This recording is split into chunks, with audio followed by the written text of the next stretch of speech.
So this is for my teacher, and I was thinking what slide I should put first. So this is this slide teacher present ചെയ്യുന്ന അവസരം ആദ്യത്തെ സ്ലൈഡിൽ ഏറ്റവും മനോഹരമായ ചിത്രം കുറേ നേരം ആലോചിച്ചിട്ട് കുറേ ബുദ്ധിമുട്ടിയത് ഒരു 2-3 മണിക്കൂർ ആലോചിച്ചാണ് ആദ്യത്തെ സ്ലൈഡിന്റെ പവർ എന്തായിരുന്നു ആലോചിച്ചു. Then I found out a very interesting picture from internet. It said small things are great. ചെറിയ കാര്യങ്ങൾ ഭയങ്കര രസമാണ്. ചെറിയ കാര്യങ്ങൾ ആ ചെറിയ ചെറിയ കാര്യങ്ങളിൽ നമ്മൾ ശ്രദ്ധിക്കാൻ തുടങ്ങുമ്പോഴാണ് ലൈഫ് ബ്യൂട്ടിഫുൾ ആണ്. So I begin my lecture by saying that small things are great. നേരത്തെ കാണാൻ കാണിച്ചുള്ള ഒരു ഫോട്ടോയാണ്. അതേ ഫോട്ടോ തന്നെയാണ്. Confidence was developed by Mayfield. ഇപ്പം ക്ലാസിക്കൽ മെക്കാനിക്സ് ആണെങ്കിൽ ന്യൂട്ടന്റെ മാത്രം തിയറി ആണെന്ന് തന്നെ പറയാം. വളരെ ബോഡ്ലി തിയറി തന്നെ പറയാം. Maxwell theory electrodynamics. 18th relative പറയുമ്പോൾ വേറെ ആളെക്കുറിച്ച് മനസ്സിലാവുന്നില്ല. 18 മാത്രമേ ഉള്ളൂ. പക്ഷേ ഇവിടെ quantum mechanics it covers Mayfield from Albert Einstein, Niels Bohr, Dirac, ഇങ്ങനെ ഒത്തിരി ആൾക്കാരുടെ കവർ ചെയ്യുന്ന ഒരു ടോപ്പിക്കാണ് quantum mechanics. So what I can say is that these persons are. So ഞാൻ കുറച്ച് നേരം ഇരുന്ന് എല്ലാവരുടെ പേര് ടൈപ്പ് ചെയ്യുന്നതിലുള്ളൂ. ഇതൊക്കെ നമ്മുടെ MSCയുടെ എവിടെയെങ്കിലും ഒക്കെ പഠിക്കുന്ന ആൾക്കാരാണ്. എല്ലാവർക്കും അത് റെക്കഗ്നൈസ് ചെയ്യാൻ പറ്റുന്ന ആൾക്കാരാണ്. ഒരു MSc ക്ലാസ് ഒരു 2 വർഷം കഴിയുമ്പോൾ നമ്മൾ ഇവരെ എല്ലാവരും Bragg, Debye, Dirac, Schrödinger, Compton, Pauli, Heisenberg, Brillouin, Wissler, De Broglie, Bohr, Albert Einstein, Lorentz, Planck, and there are many. And they all contributed to quantum mechanics. And we are studying a consolidated report of these all persons. So what I can say is that there is no general consensus in quantum mechanics. We can say that we can do with quantum mechanics, but we cannot say when we will do. Quantum mechanics വളരെ നന്നായി work ചെയ്യും. അത് എപ്പോൾ work ചെയ്യുമെന്ന് ആ സമയമാകുമ്പോഴേ പറയാൻ പറ്റും. അതാണ് quantum mechanics പ്രത്യേകത. If you are not confused by quantum mechanics, then you have really not understood it. നേരത്തെ കാണുന്നതുപോലെ I safely say that no one understands quantum mechanics. So I begin my lecture with a difference between what is called particle nature and wave nature. Particle nature means like a car, a person, a boat. I do motions along particle nature. It can be fast, it can be moving or it can be accelerating. But wave, another telephone is sound wave. So it is like ripples, ocean waves. Trust and trust ഉണ്ടാവും. ബാക്കിയൊന്നും നോക്കണ്ട, trust and trust ഉണ്ടെങ്കിൽ വേവാണ്. അങ്ങനെ പറയുന്നത്. Waves are always in space and time. That's a good search. Now, I want to show you the difference in one single planet. You can see this. There is a small star, there is a big star. They have particle nature. And it is well known that the star will not pass through the truck. Truck in the other way, apart from the star, we know that. So, those are the zero. But the area of the zero. And the more we come in zero. Pinner of the zero. Pinner of the zero and the star. Pare outside of one. If you compare the Lagom figure with this one, that's the basic difference between what is called a wave nature and a particle nature. So I have made it clear. Wave means separation in space and time. Particle means clockwise in space and time. As a important I will discuss particle nature ഒരിക്കലും superpose ചെയ്യുന്നില്ല. Wave nature will be superpose. So some milestones in physics or quantum mechanics. The discovery of electron by David Thomson. That was a very interesting discovery in 1897. It proves to David Thomson discovered electron. Electron particle nature but if we do one very interesting experiment with electron, a machine gun and light, we can see a dual nature for electron.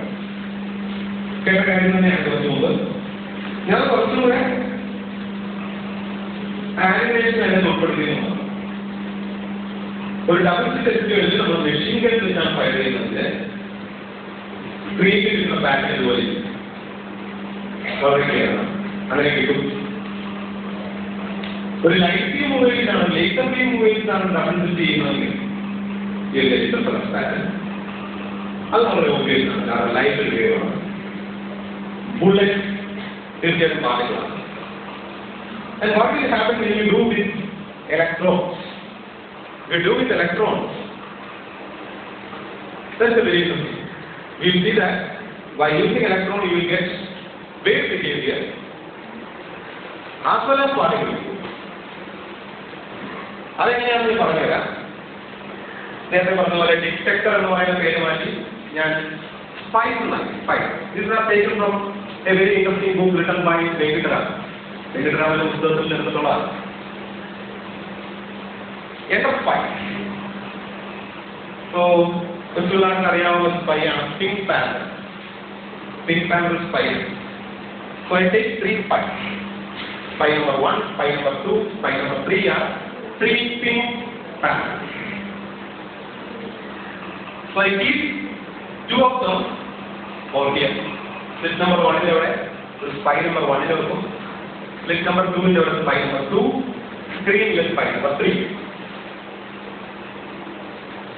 This is a animation പോലെ ഒരു cartoon ചിത്രം പോലെ ആദ്യമാണ് ഇതിന്റെ പേര് alpha to Charlie and electron just pass through this one and headed over your way. ഇവിടെ നിങ്ങൾ Charlie പറയും okay electron has just arrived at a point P1 and has been registered in my diary. അവിടെ കുറിച്ച് വെച്ചാണ് position not ചെയ്ത് വെച്ചാണ്. Then beta to Charlie ഒരു walkie-talkie സംസാരിക്കുന്ന രീതിയിലാണ് കാണിച്ചിരിക്കുന്നത്. And electron just slips through slit number 2 over. Then Charlie records what beta told and says that the electron is also has just arrived at point P2 and has been registered in my diary. And this spice goes on recording things for a little bit of time. And after a lot of time, they plot it and see. And you get what pattern you saw for bullets. So നോക്കുമ്പോൾ ഒരു രീതിയിൽ പെരുമാറില്ല, നോക്കാതിരിക്കുമ്പോൾ വേറെ രീതിയിൽ പെരുമാറും. ജീവിതത്തിൽ നമ്മൾ ചെയ്യുന്ന കാര്യങ്ങൾ തന്നെ കൂട്ടത്തിലിരിക്കുമ്പോൾ ചിലർക്ക് പറയും ശരിക്കുള്ള സ്വഭാവം കൊടുക്കുന്നത് വേദിയിൽ വരുമ്പോൾ അങ്ങനെയല്ല. അതുപോലെ ഒരാളാണ് electron.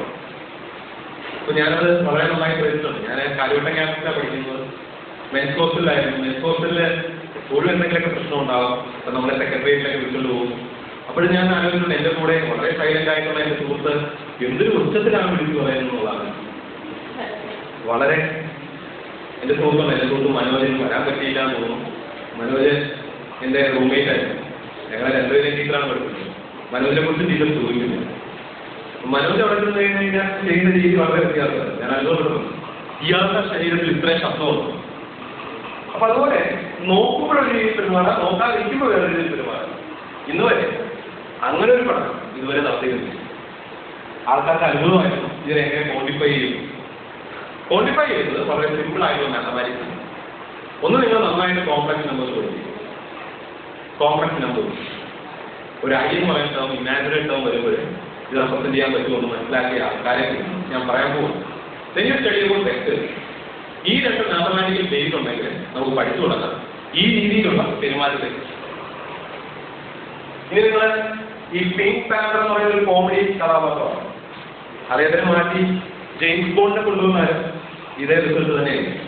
If you bring 007 is considered the best spy ever in the universe. അപ്പൊ അവരെ കൊണ്ടുവന്നാൽ ഈ റിസൾട്ട് തന്നെയാണ്. നോക്കിയാൽ ഈ രീതിയിൽ കിട്ടും. So I conclude. Interference is there is no observer and no interference pattern if there is observer. This is control. ഇതിൽ മാറ്റമില്ല. ഇതിനെക്കുറിച്ച് പഠിക്കാൻ തീരുമാനിച്ചു ഒത്തിരിയാണ്. അപ്പൊ പറയാൻ പറ്റുന്ന ഒരാൾ ഫെയിമാണ്. കാരണം ഫെയിമായി പഠിപ്പിക്കുന്ന രീതി എന്ന് പറഞ്ഞാൽ സാധാരണക്കാർക്ക് മനസ്സിലാകുന്ന രീതിയിൽ പഠിപ്പിക്കുന്ന ഒരാളായിട്ട് ഫെയിം. വളരെ സിമ്പിളായിട്ട് ഏതെങ്കിലും ഒരു തിയറി എക്സ്പ്ലെയിൻ ചെയ്യാൻ അദ്ദേഹത്തിന് പഠിക്കും. അതുകൊണ്ട് 1967 നോബൽ പ്രൈസ് കിട്ടി. എന്തെങ്കിലും കണ്ടുപിടിച്ചാൽ സാധാരണ ഒരു ഫിസിക്സ് പറഞ്ഞു കൊടുക്കാൻ പറ്റുന്നതുകൊണ്ട് നോബൽ പ്രൈസ് കിട്ടിയ ആളാണ്. നമ്മളെപ്പോഴും വിചാരിക്കും ഹിഗ്സ് ബോസോൺ കണ്ടുപിടിച്ചാൽ നോബൽ പ്രൈസ് കിട്ടും, ഗ്രാഫിക് കണ്ടുപിടിച്ചാൽ നോബൽ പ്രൈസ് കിട്ടും. എന്തെങ്കിലും കണ്ടുപിടിച്ചാൽ മാത്രമേ നോബൽ പ്രൈസ് കിട്ടുമെന്ന് വിശ്വസിക്കുന്ന ഒരുപാട് ആൾക്കാരെ ജീവിക്കുന്ന ആള് ഇങ്ങനെ ഒരാളാണ്.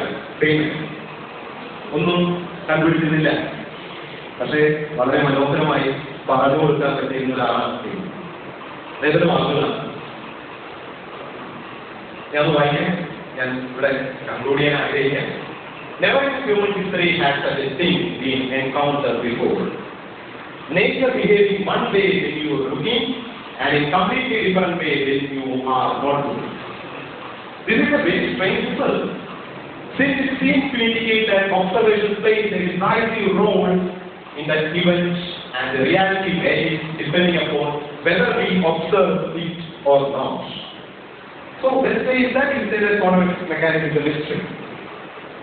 And the mystery will not go by explaining how it works.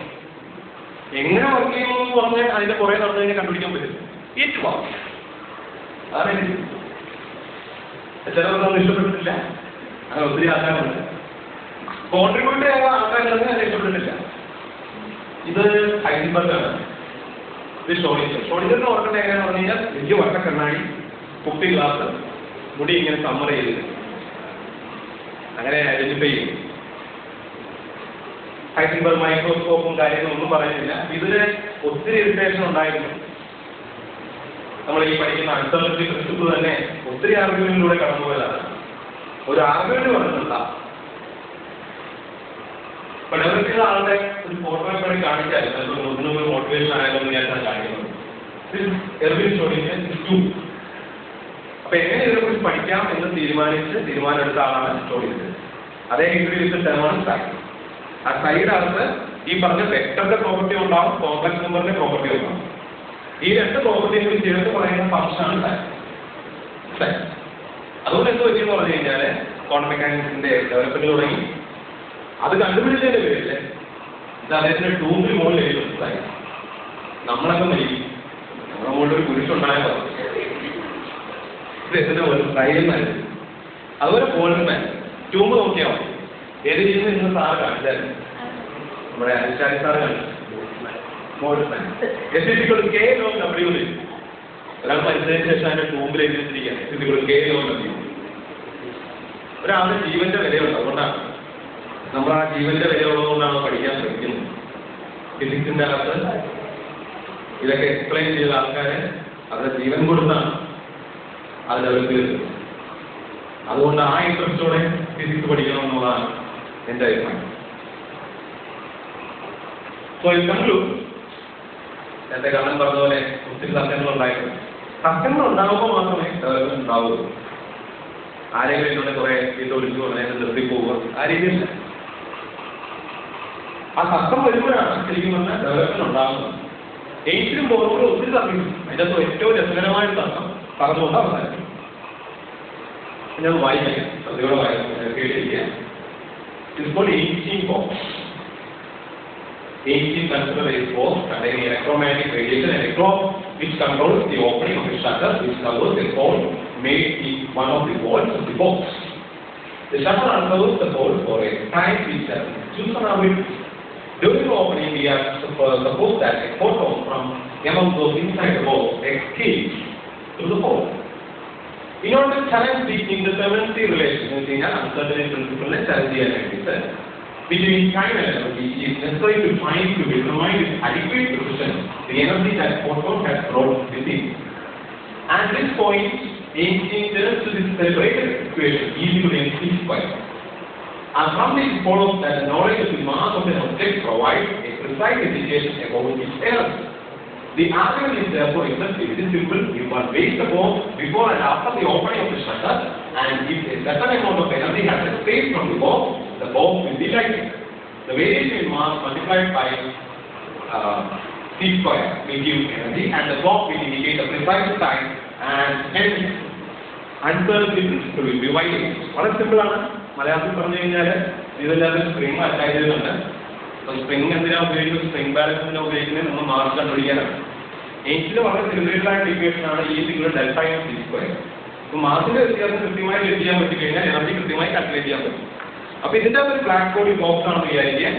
ആ ബോക്സിൽ നിന്ന് പുറത്തു വരുന്ന ഫോട്ടോൺ നിശ്ചിത സമയത്തൊക്കെയാണ് പുറത്തോട്ട് കടത്തി വിടുന്നത്. അപ്പോൾ സമയവും വളരെ കൃത്യമായിട്ട് കണ്ടുപിടിക്കാൻ പറ്റും. സമയവും എനർജിയും കൃത്യമായി കണ്ടുപിടിച്ച് കഴിഞ്ഞാൽ പിന്നെ delta E dot delta T ഒരിക്കലും എക്സ്പെക്ട് ആകുന്നില്ല. വളരെ സിമ്പിൾ ആയിട്ടുള്ള തോട്ട് എക്സ്പെരിമെന്റ് ആണ്. ഇതിനെയാണ് ഐൻസ്റ്റീൻ സംസാരിച്ചത്. ഒരു കോൺഫറൻസിനിടയിലാണ് സംസാരിച്ചത്. ആ കോൺഫറൻസിൽ ബോർ അറ്റൻഡ് ചെയ്തിരുന്നു. അപ്പം സ്വന്തം സുഹൃത്തായ പോലെ ഇപ്പോൾ തന്നെ അതിന്റെ റീസൺ എന്താണെന്ന് എക്സ്പ്ലെയിൻ ചെയ്യുന്നു എന്ന് പറഞ്ഞ് ഐൻസ്റ്റീൻ സ്വന്തം പ്രസംഗം നിർത്തി പേര് വിടുകയാണ്. ബോർ എഴുതി കയറിയിട്ട് പറഞ്ഞു, ഐൻസ്റ്റീൻ പറഞ്ഞത് തെറ്റാണെന്ന് എനിക്കറിയാം, പക്ഷെ അത് എങ്ങനെയാണ് പറഞ്ഞു കൊടുക്കേണ്ടതെന്ന് മാത്രം എനിക്ക് അറിയുള്ളൂ. നിങ്ങളൊന്ന് ആലോചിച്ചാൽ മതി അങ്ങനെ പറയുന്ന ഒരാളുടെ അവസ്ഥ എന്തായിരിക്കും. ക്ലാസ്സിൽ സെമിനാർ എടുക്കുന്ന സമയം ഏതെങ്കിലും ഒരാളെ ക്ലാസ്സിൽ സെമിനാർ എടുക്കുന്ന സമയത്ത് മുമ്പിൽ വന്ന് എനിക്കെല്ലാം അറിയണം, പക്ഷെ എനിക്ക് എങ്ങനെയാ പറയേണ്ടതെന്ന് അറിയണമെന്ന് പറഞ്ഞു കഴിഞ്ഞാൽ അവന്റെ അവസ്ഥ വളരെ ബുദ്ധിമുട്ടുള്ളതായിരുന്നു. അതുപോലെ ഒരു ദിവസം മൊത്തം ആ ബുദ്ധിമുട്ട് അനുഭവിച്ചാണ് ജീവിച്ചത്. അവൻ താഴെ എത്തിച്ചു, ഉറക്കം കിട്ടിയില്ല. അന്ന് മൊത്തം ഇരുന്ന് ആലോചിച്ചു ഇവിടെ എവിടെയാണ് തെറ്റുള്ളത്. ആ ആലോചന അവസാനിച്ചത് ഐൻസ്റ്റീന്റെ പേരിൽ തന്നെ ഈ ഇക്വേഷൻ തെറ്റാണെന്ന് സംസാരിച്ചു. ഈ ഇക്വേഷൻ നിങ്ങൾക്ക് എല്ലാവർക്കും അറിയാം, ടൈം ഡയലേഷൻ ഇക്വേഷൻ. ഫോട്ടോൺ സഞ്ചരിക്കുന്ന വേഗത സ്പീഡ് ഓഫ് ലൈറ്റ് ആണ്. വി സിഗ്നൽ സി എന്ന് സബ്സ്റ്റിറ്റ്യൂട്ട് ചെയ്ത് കഴിഞ്ഞാൽ ടൈം ഇൻഫിനിറ്റി ആണ് നമ്മൾ പഠിക്കുന്നതാണ്. ടൈം ഇൻഫിനിറ്റി ആയി കഴിഞ്ഞാൽ അൺസർട്ടനിറ്റി ഉണ്ട് എന്നുള്ളതാണ്. അപ്പൊ സ്വന്തം തീയതി തന്നെ ഭാര്യയായി വന്നു എന്നുള്ളതാണ് ഇതിനകത്തുള്ള കഥയിലെ ഏറ്റവും ഇൻട്രസ്റ്റിംഗ് ആയിട്ടുള്ള ഭാഗം. അടുത്ത ദിവസം ഐൻസ്റ്റീന്റെ വീട്ടിൽ ചെന്ന് കഥകളും മുട്ടി ഐൻസ്റ്റീനെ വിളിച്ചു പറഞ്ഞ കാര്യം ഇപ്പോൾ തന്നെ ഞാൻ അതിന്റെ ഉത്തരം കണ്ടുപിടിച്ചിട്ടുണ്ട്, നിങ്ങൾ കേൾക്കണം. ഐൻസ്റ്റീൻ പറഞ്ഞു ചായയൊക്കെ കുടിച്ചിട്ടാണ്. അതുകൊണ്ട് അദ്ദേഹം പറഞ്ഞില്ല, നിങ്ങൾ ഇന്നലെ എനിക്ക് ഒത്തിരി വേദനിച്ചു, അതിനുള്ള ഉത്തരം പറഞ്ഞിട്ടേ ഞാൻ ബാക്കി ചെയ്യും. അദ്ദേഹം അതിന്റെ ഉത്തരം പറഞ്ഞു കൊടുത്തു പറഞ്ഞു നിങ്ങൾ പറഞ്ഞ ടൈം ഡയലേഷൻ തെറ്റാണെന്ന് സമ്മതിച്ചാൽ ഞാൻ എന്റെ അക്ഷരത്തിൽ നിന്നും തെറ്റാണെന്ന് പറയാൻ. അപ്പോൾ തന്നെ എനിക്ക് പറഞ്ഞു ശരി, നീയും ശരിയാണ്, ഒരു പാലം അങ്ങോട്ടില്ല അത് ഇങ്ങോട്ട് വേണം. ഇനി നമ്മൾ അവർ വഴക്കിടും. പക്ഷെ എനിക്ക് ഒട്ടും സാറ്റിസ്ഫാക്ഷൻ ഇല്ലായിരുന്നു. പക്ഷെ സ്വന്തം പേര് തെറ്റുമെന്നുള്ള അവസ്ഥ വന്നപ്പോഴേ പിന്നെ നിർവാഹമില്ലാതെ ചെയ്തൊരു പരിപാടിയാണ്. ഇത് സമ്മതിക്കാൻ വന്നു ജീവിതത്തില്. അതുകൊണ്ട് തന്നെ ക്വാണ്ടം മെക്കാനിക്സ് ഫ്ലോലെസ് വിട്ടു. കൊച്ചുകുട്ടിയാണ്, ഏറ്റവും ചെറിയ സയൻസാണ്. 100 വർഷമായിട്ടുള്ള ക്വാണ്ടം മെക്കാനിക്സ് തുടങ്ങിയത്. 100 വർഷം. തെർമോഡൈനാമിക്സ് 400 വർഷത്തിന് മേലെ. കൊച്ചുകുട്ടിയാണ് നമ്മുടെ ഫിസിക്സിലെ ഏറ്റവും കൊച്ചു. പക്ഷോലസ് കാരണം അദ്ദേഹം എക്സ്പ്ലെയിൻ ചെയ്യേണ്ട കാര്യങ്ങൾ എല്ലാം mobile phone, IT, MRI scan, GPS, atomic bomb, laser, ഇത് ഇത്ര എനിക്ക് പറയണം. It is simply that star ash and rocket. It works. It simply works. എനിക്ക് വലിയ വിഷമമല്ല, കാരണം എനിക്ക് തോൽവി സംഭവിച്ചിട്ട് എനിക്ക് വലിയ വിഷമമുണ്ടായി. നമ്മുടെ സുഹൃത്തായിരുന്നു രവീന്ദ്രനാഥ് ടാഗോറിന്റെ അടുത്ത് പോയി ഈ വിഷമം പറയാൻ. വിഷമം ഇങ്ങനെയാണ് പറഞ്ഞത്, ഇങ്ങനെ whether you really believe that moon exists only when I look at it. ചന്ദ്രൻ അവിടെ ഉണ്ട്. ചന്ദ്രനെ നോക്കിയാൽ മാത്രമേ ചന്ദ്രൻ അവിടെ ഉള്ളതെന്ന് മനസ്സിലാവുള്ളൂ. നോക്കാത്തപ്പോഴും ചന്ദ്രൻ അവിടെ ഇല്ല. ഇലക്ട്രോണിന്റെ കാര്യമായിട്ട് കമ്പയർ ചെയ്യുമ്പോഴേ പറഞ്ഞു കുറച്ച് മുമ്പ് കണ്ണൻ പറഞ്ഞ പോലെ വേവ് ഫംഗ്ഷൻ കൊളാപ്സ് ഉണ്ടല്ലോ, അത് തന്നെയാണ് സംസാരിക്കണം. നിങ്ങൾ നോക്കുമ്പോൾ മാത്രമേ ഉള്ളൂ സത്യം. സത്യം ഇപ്പോഴും അതുപോലെ തന്നെ ആയിരിക്കണ്ടേ എന്ന് ആൽബർട്ട് ഐൻസ്റ്റീൻ രവീന്ദ്രനാഥ് ടാഗോറിനോട് ചോദിച്ചു. സ്വന്തം സുഹൃത്ത് എന്തായാലും സപ്പോർട്ട് ചെയ്യും. ടീച്ചേഴ്സ് പറയുന്നില്ല, പാവം വിഷമിച്ചിരിക്കുകയാണ്, ഒന്നാമത് ഒത്തിരി ടീച്ചറിലേക്ക് എടുത്തു വന്നിരിക്കുകയാണ്. അതുകൊണ്ട് സമാധാനം കിട്ടുമെന്ന് വിചാരിച്ചാണ് രവീന്ദ്രനാഥ് ടാഗോറിനോട് പോകുന്നത്. രവീന്ദ്രനാഥ് ടാഗോർ പറഞ്ഞ കാര്യമാണ്, it is not a difficult question. Physics ഇത്രയേറെ ചിന്തിക്കുന്ന ഒരാള് ഭയങ്കര ചിന്തയാണ് ആ ഷെയർ ചെയ്തിരിക്കുന്നത്. രവീന്ദ്രനാഥ് ടാഗോർ ഫിസിക്സ് അല്ല ചെയ്യുന്നത്. ഇതേ person writes poems, who live life in art. It is not a difficult question. Let us check the reality of a paper for a moth and a human being. For moth, which eats paper, literature in the paper is absolutely nothing to it. Yet, for a man, literature in it is greater than the value of a paper. Similarly, some truth doesn't make any sense to humans, and it will be ever remain as long as we remain human. Thank you. ഒത്തിരി serious ആണല്ല, കാരണം ഈ ഫോട്ടോയിലിരിക്കുന്ന ആൾക്കാർ എന്തായാലും ചിന്തിക്കുന്നതെന്നാണ് ഞാൻ കാണിക്കുന്നത്. ലാസ്റ്റിലായിട്ട് നമ്മൾ വളരെ ഫ്രീ ആയിട്ട് ജീവിതം ആസ്വദിക്കുക. ആ ഫോട്ടോയിൽ ഒരു ലേഡിയുടെ പടം കാണിച്ചിട്ടുണ്ട്. വേറെ ലേഡി ഒന്നുമില്ല, മാഡം ക്യൂറി. മാഡം ക്യൂറി ഇന്ന് ആലോചിക്കുന്നതാണ് അവിടെ കാണിച്ചിരിക്കുന്നത്. തിയറി ഇതുവരെ വന്നിട്ടില്ലല്ലോ. എപ്പോൾ വന്നാലും തിയറിയായിട്ട് കിട്ടിപ്പോകാൻ ആലോചിക്കുന്ന ആളുകൾ